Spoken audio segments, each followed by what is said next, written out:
Oke, kita bahas lagi mengenai transfer update yang terjadi dari tim-tim di Liga Indonesia.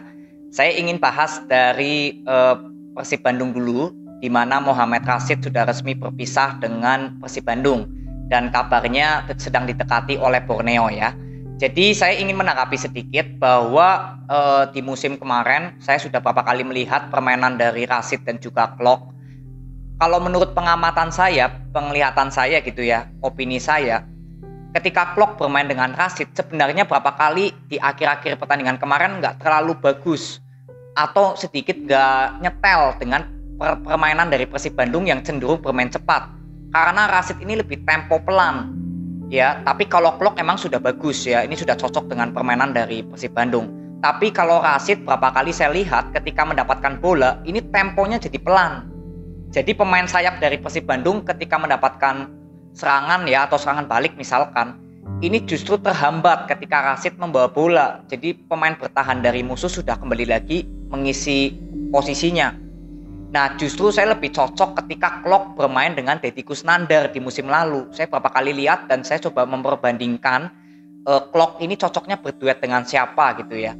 Dan saya lebih cenderung suka Klok berduet dengan Deddy Kusnandar.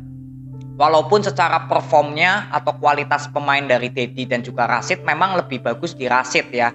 Terbukti juga dari jumlah gol dan assist yang diberikan oleh Rashid. Tapi kalau secara permainan atau strategi dari Robert Rene, ini justru lebih berjalan ketika Deddy Kusnandar dijadikan teman duet dengan Klok. Jadi intinya dengan kehilangannya Rashid di skuad Persib Bandung, ini menurut saya tidak terlalu bermasalah atau tidak terlalu berdampak banget. Paling hanya pemain yang bisa mencetak gol berkurang gitu.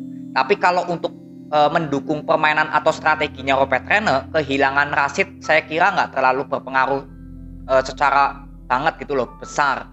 Dan juga kan ada penggantinya ya, Rahmat Irianto. Jadi saya kira tetap Muhammad Rashid walaupun hijrah tetap ada rasa kehilangan ya pasti, karena ini kan pemain yang juga cukup bagus ya performnya di luar dari jumlah gol dan assist. Tapi ya intinya kepergian Rashid nggak terlalu berdampak banget lah untuk skuad kedalaman dari Persib Bandung. Jadi itu ya, tinggal kita tunggu aja apakah Rashid tetap akan bermain di Liga Indonesia dan gosipnya ke Borneo atau justru balik ke Palestina ya, karena ini kan pemain dari Palestina. Jadi kita tinggal lihat kelanjutan infonya. Lalu next kita bahas dari Persik Kediri yang resmi mendatangkan 2 pemain baru. Ini ada yang posisinya sebagai kiper, Kartika Aji, dan juga kalau nggak salah Muhammad Rivaldi, ini bek kanan ya. Tolong diralat kalau misalkan salah. Karena jujur dari kedua pemain ini, dari Kartika Aji dan juga Rivaldi, saya belum melihat secara maksimal lah bagaimana permainan dari kedua pemain ini di tim lamanya. Jadi saya nggak bisa berkomentar terlalu banyak ya mengenai 2 pemain ini, terutama untuk Rivaldi ya. Kalau Kartika Aji ini kan kiper, jadi nggak terlalu banyak yang saya bisa komentari. Tapi kalau Rivaldi misalkan memang benar sebagai bek kanan, artinya kan kepergian Ibrahim Sanjaya ada penggantinya ya.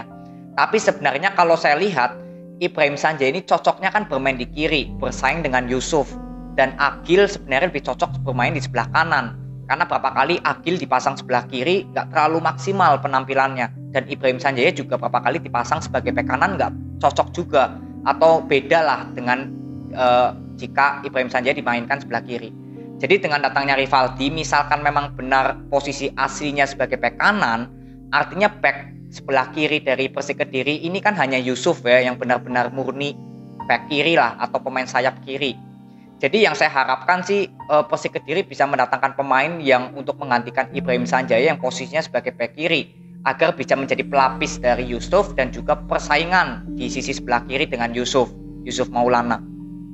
Jadi harapan saya untuk Kartika Aji dan juga Muhammad Rivaldi semoga bisa memberikan kontribusi untuk Persik Kediri, baik di sektor pertahanannya ya untuk Kartika Aji dan juga Muhammad Rivaldi. Dan untuk kedalaman skuad dari Persik Kediri, jujur saya belum bisa menilai karena kualitas dari kedua pemain tersebut saya belum bisa menilai ya. Jadi harapan saya ya semoga bisa berhasil dan cepat beradaptasi dengan permainan Persik Kediri di bawah dari Coach Javier Roca. Itu harapan saya. Tapi tetap saya ingin menunggu untuk Persik Kediri mendatangkan pemain yang benar-benar matang ya kalau boleh dibilang di sektor sayap dan pemain depan. Ini benar-benar belum ada gosip atau rumor. Jadi untuk saat ini saya belum bisa menyampaikan kepada kalian semua untuk supporter Persik Kediri siapakah pemain sayap dan pemain depan yang gosipnya akan didatangkan ya. Jadi saya belum mendapatkan infonya. Tapi kalau saya sudah mendapatkan infonya, saya langsung berikan infonya kepada kalian semua. Jadi kita tetap kawal untuk Persik Kediri, semoga dipercepat lagi untuk mendatangkan pemain sayap dan pemain depan agar nggak terlalu mepet ya waktu persiapannya di musim depan. Itu dari Persik Kediri. Lalu next kita bahas dari PSS Sleman. Ini PSS Sleman, jujur saya sudah mengikuti PSS Sleman, banyak sekali rumor pemain bintang yang kabarnya akan datang ke PSS Sleman ya. Walaupun sampai saat ini kan belum ada yang resmi ya didatangkan oleh PSS Sleman yang pemain yang matang ya. Tapi ini gosipnya kan yang terakhir kemarin Doasel yang saya sudah bahas di video sebelum ini, ada Doasel. Lalu ada Pluim juga, pemain dari PSM Makassar. Ini pemain tengah yang cukup bagus. Tapi kalau Pluim saya kira sedikit susah ya untuk didatangkan karena Pluim kalau nggak salah menjadi pemain yang dikekang ya oleh PSM Makassar jangan sampai kemana-mana ya. Tapi kita nggak tahu juga. Tapi intinya kalau Pluim ya kalau didatangkan tentunya ini pemain matang. Dan Doasel juga pemain matang di sektor lini depan. Lalu yang terakhir ini ada Samsul Arif. Ya, ini Samsul Arif walaupun usianya sudah 38 ya kalau nggak salah, tapi kan kita lihat di Persebaya Surabaya kontribusi golnya cukup banyak. Jadi ini ada 3 pemain yang saya ambil aja ya, karena kan banyak nih rumor dari PSS Sleman. Ada Hambali Tholib, lalu ada Imam Arif ya, lalu ada juga Randy Setiawan, lalu ada Bayu Pradana juga ya. Ini ada gosip-gosip, tapi yang paling saya fokuskan yaitu Doasel, Pluim, Samsul Arif, ya mungkin Bayu Pradana juga lah. Jadi saya sudah melihat cara permainan dari ketiga pemain ini itu sangat luar biasa. Jadi saya harapkan sih PSS Sleman bisa cepat merealisasikan untuk kedatangan Doasel dulu. Kalau Samsul Arif kan pemain free transfer ya, jadi lebih mudah didatangkan ketimbang dari Doasel. Jadi jika misalkan PSS Sleman berhasil mendatangkan pemain-pemain seperti Doasel, Pluim, atau Bayu Pradana mungkin, dan juga siapa tadi, Samsul Arif, ya ini tentunya kedalaman skuad dari PSS Sleman akan lebih bagus lagi di musim depan. Apalagi kan PSS Sleman sudah dilatih oleh Coach Seto ya, ini juga pelatih yang sudah membawa PSS Sleman sampai ke Liga 1. Jadi artinya Coach Seto mengerti pemain-pemain yang akan dibutuhkan oleh PSS Sleman di musim depan. Jadi saya sangat berharap ini PSS Sleman bisa membuat gebrakan ya untuk 4 pemain yang memang penting. Kalau Samsul Arif, Doasel, dan Pluim tentu saja sudah usianya sudah matang ya. Dan Bayu Pradana ini saya sudah melihat permainannya bersama Barito Putra.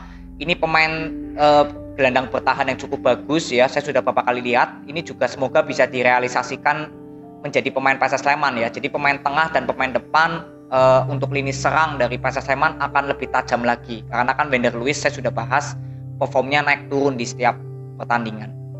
Jadi itu gosip dari PSS Sleman. Lalu next saya ingin bahas dari Persija Jakarta yang resmi memperpanjang kontrak 2 pemain legendnya ya, yaitu Maman Abdurrahman dan Tony Sucipto. Ini menurut pendapat saya, apa arti dari Persija Jakarta memperpanjang 2 pemain ini?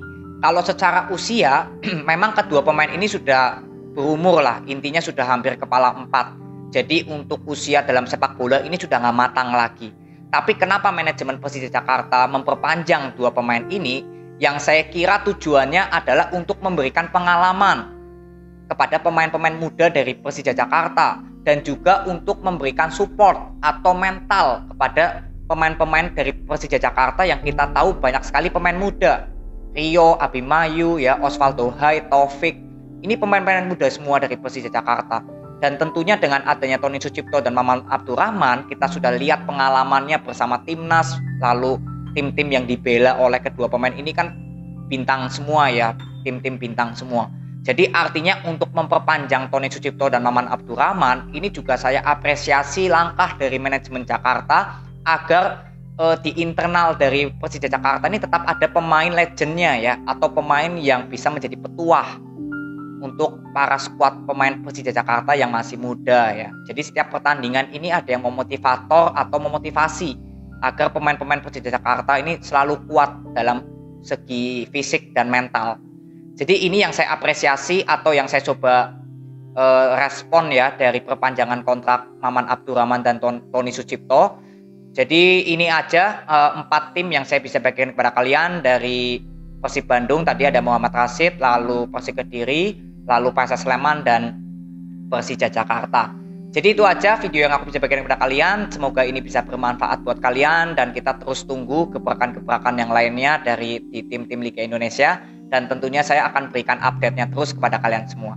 Jadi itu aja, terima kasih, sampai ketemu di video berikutnya. See you.